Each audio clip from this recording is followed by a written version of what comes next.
de l'autre côté, on observe, on ne voit pas. Il dit non, on avait signalé là-bas. On dit qui a signalé? Est-ce que tu as quelqu'un? Vous voyez les antennes, les pylônes là? Presque dans toutes les communes, il y a des pylônes.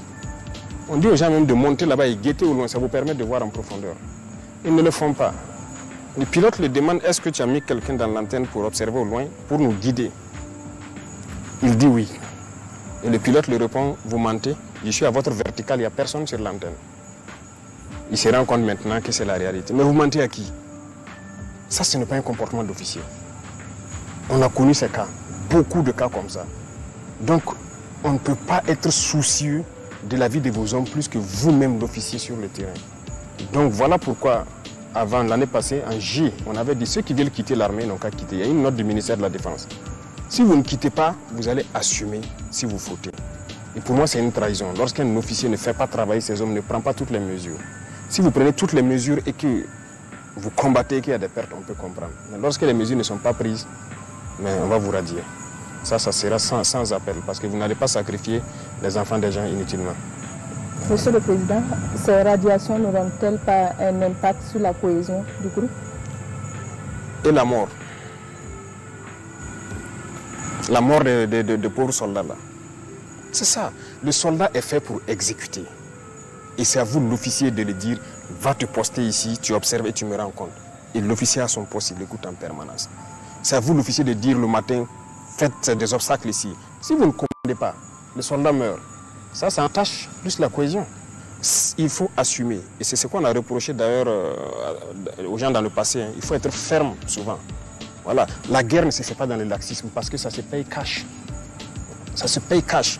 Moi, j'ai été sur le terrain. Les hommes qui ont été sur le terrain me connaissent. On peut me trouver dur là-bas, mais on s'entend très bien. On va combattre, mais on va revenir vivant. Il n'y a pas de cohésion dans cette hypocrisie. Non, non, non. On préfère que les hommes puissent combattre, venir raconter leur bataille. C'est ça le plus important. Monsieur le Président, parlons maintenant de coopération militaire au sein des pays de l'Alliance des États du Sahel. Alors, quelles sont les actions concrètes qui ont été entreprises depuis la création donc, de cette alliance pour combattre le terrorisme sur le terrain? Merci, il y a eu beaucoup d'actions concrètes. Et c'est très réjouissant ce qui se passe sur le terrain. C'est devenu les mêmes armées. Il y a beaucoup d'actions qu'on ne peut même pas finir de citer. Les armées sœurs du Niger se retrouvent à exécuter des missions de l'armée malienne ou de l'armée burkinabé. L'armée burkinabé exécute des missions de l'armée malienne et de l'armée nigérienne. L'armée malienne aussi exécute des missions qu'on leur confie. Ça n'était pas donné. Voilà. Deuxième chose, la coopération sur le terrain. Les forces sont mélangées et combattent ensemble très souvent. Et donc nous réussissons ça, surtout donc, dans la bande frontalière avec le Niger. Nos forces combattent côte à côte actuellement. Dans le domaine donc, des appuis aériens, c'est fréquent. Voilà. Lorsque nous avons beaucoup d'opérations et qu'on est submergé, on peut faire appel aux vecteurs nigériens, aux vecteurs maliens qui viennent nous appuyer. Lorsqu'ils ont besoin de nous, on part les appuyer. Et en termes de frontières, il n'y a pas de frontières actuellement. Donc les vecteurs burkinabés rentrent où ils veulent.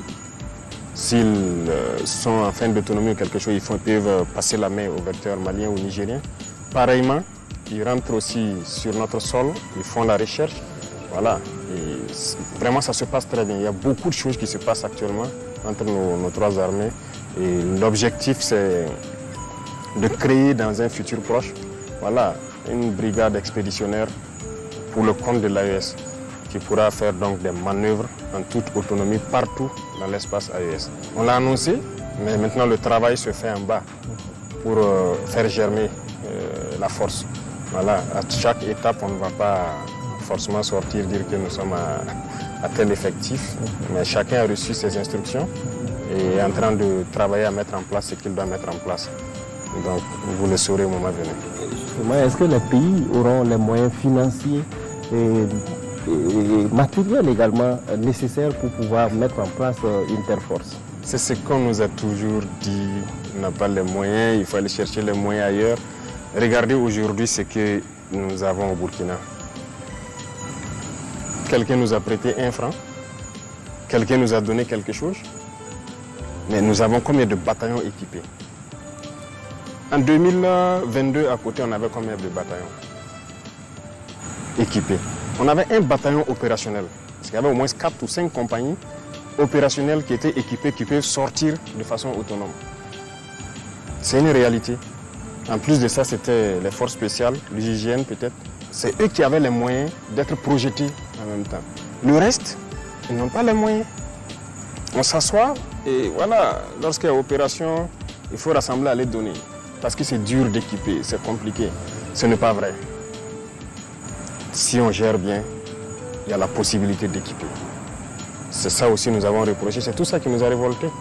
Mais on nous avait nous aussi mis des choses en tête, que c'est difficile d'acquérir l'armement, c'est cher, c'est si. On a pris notre courage à 2 mains, on s'est mis face à la réalité. On nous a mis des bâtons dans les roues pour ne pas nous permettre de nous équiper. Vous êtes au courant, je l'ai dit plusieurs fois. Mais aujourd'hui, nous avons plus d'une vingtaine de bataillons équipés qu'on peut projeter d'une minute à l'autre. Ça veut dire lorsqu'on dit aux 20 bataillons de démarrer pour telle direction, ils n'ont pas besoin que quelqu'un vienne leur donner quelque chose, ils démarrent. Donc cette force, on peut l'équiper. Regardez les armées maliennes, regardez les armées nigériennes. La dernière fois, vous voyez l'équipement du Niger qui passait par là pour rentrer au Niger. Donc nous pouvons nous équiper. On n'a pas besoin d'un appui. Monsieur le Président, aujourd'hui, quel bilan faites-vous? Bilan d'étape de la guerre contre le terrorisme? Le bilan, c'est long à faire. Donc je viens de vous expliquer d'où est-ce que nous venions. Je ne dirais pas de zéro, mais en tout cas, il n'y avait pas quelque chose de substantiel pour faire la guerre. Aujourd'hui, nous pouvons contenir la menace. Ça, c'est une chose. L'armée a retrouvé plus ou moins sa capacité de combattre. Aucun soldat ne va aller aujourd'hui sur le front sans armes, ne va aller sans moyens de protection, ses gilets, casques et trucs, les munitions et autres, tous ces VDP. Le maillage a changé, et ça fait qu'on a occupé plus le terrain. Il y a beaucoup de zones où on n'avait pas de présence de force, où il y a aujourd'hui de la présence. Et ça fait que, bon, dès que la présence, les populations aussi rejoignent. Donc ça, c'est une avancée majeure. Et maintenant, la réorganisation de l'armée pour l'adapter aux réalités actuelles, ça aussi, c'est une avancée majeure. C'est tout ça qui permet d'avoir des résultats sur le terrain. Mais on n'a pas peut-être le temps de détailler point par point, au risque de revenir sur des choses qu'on avait déjà dites. Donc, il y a beaucoup quand même de choses qui sont faites. D'accord. Alors, Monsieur le Président, justement, nous sommes en guerre, mais il faut préparer également l'après-guerre. Comment comptez-vous réorganiser l'armée après la guerre? Oui, l'après-guerre, dès qu'on est en guerre, c'est pour préparer l'après-guerre aussi. L'armée doit participer, pour nous, l'armée doit participer activement à la vie de la nation. Rien qu'aujourd'hui, en Conseil, nous avons parlé d'un certain nombre de sujets où l'armée doit intervenir dans plusieurs domaines. Alors, il faut que l'armée puisse occuper un rang de sorte que la crise que nous avons connue ne puisse pas revenir à l'avenir. Et on ne peut pas avoir ces prédispositions-là sans donner une place à l'armée. Donc, en termes de maillage, de présence dans certaines structures stratégiques, l'armée sera importante. C'est-à-dire notamment là où il y a beaucoup de personnel d'une certaine qualité pour rien que le renseignement. Dans la vie active du pays, notamment l'agriculture, nous avons commencé à préparer le terrain aussi. Actuellement, dans beaucoup de casernes, on a ciblé un certain nombre de casernes. Ils ont fait des forages à gros débit. On veut initier les militaires à la production. Et ça a déjà commencé avec l'initiative présidentielle. Donc il y a plusieurs casernes. Et à l'élevage aussi, à beaucoup de choses, c'est-à-dire l'agriculture. L'armée va participer à la production. Vous avez suivi à Bagré ce qu'on a fait avec l'unité mixte qui est là-bas, VDP et militaire. Au début, les gens croyaient que ce n'était pas possible. Mais ils ont produit sur beaucoup d'hectares. Et donc on est en train de multiplier ce genre d'initiatives pour que l'armée puisse participer à la production agricole. L'armée va participer à l'éducation des plus jeunes aussi.